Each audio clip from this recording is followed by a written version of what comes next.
मृत्यु के बाद भौतिक शरीर अचेतन हो जाता है। अक्सर ऐसा कहा जाता है कि मृत्यु के बाद प्राण बाहर निकल गए, और ऐसा भी कहते हैं कि आत्मा शरीर से बाहर चली गई। लेकिन क्या अंतर है आत्मा और प्राण में?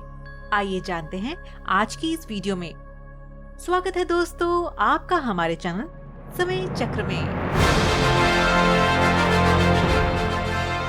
आत्मा की परिभाषा। आप जिसे आत्मा कहते हैं वह कोई इकाई नहीं है। लोगों में बस थोड़ी समझ पैदा करने के लिए हिंदू संस्कृति में जो असीमित है उसके लिए एक शब्द का इस्तेमाल किया गया, लेकिन दुर्भाग्य से इसे अब गलत अर्थों में समझा जाता है। जो असीमित है वह कभी भी एक इकाई नहीं हो सकता, लेकिन जैसे ही आप इसे एक नाम दे देते हैं ये एक इकाई बन जाता है।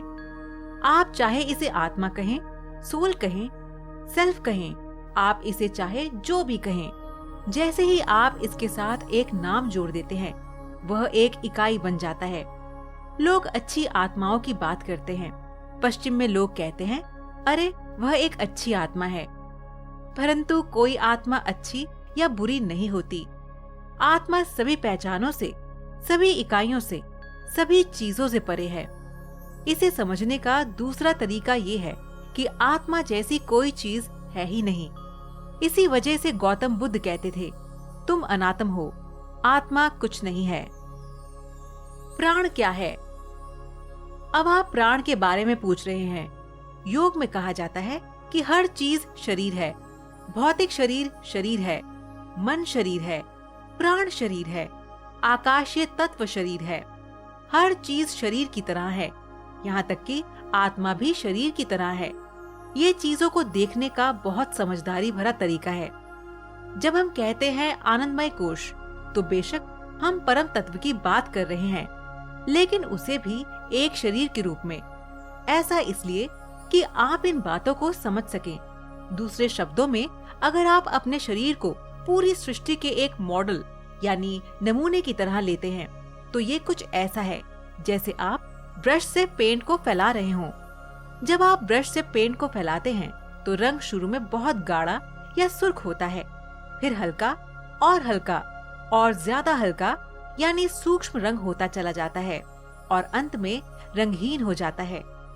कुछ इसी तरह ये भौतिक शरीर से शुरू होकर मानसिक शरीर, फिर प्राणिक शरीर तक स्थूल से सूक्ष्म और सूक्ष्मतर होता चला गया है।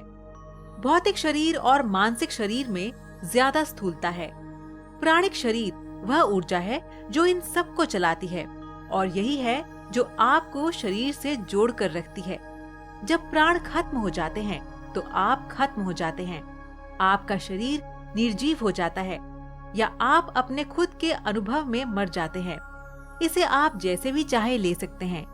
तो जिसे आप मौत कह रहे हैं वह सिर्फ यही है कि प्राण ने अपना कंपन खो दिया है, या यूं कहें कि अपनी जीवंतता खो दी है। जीव और आत्मा में क्या अंतर है?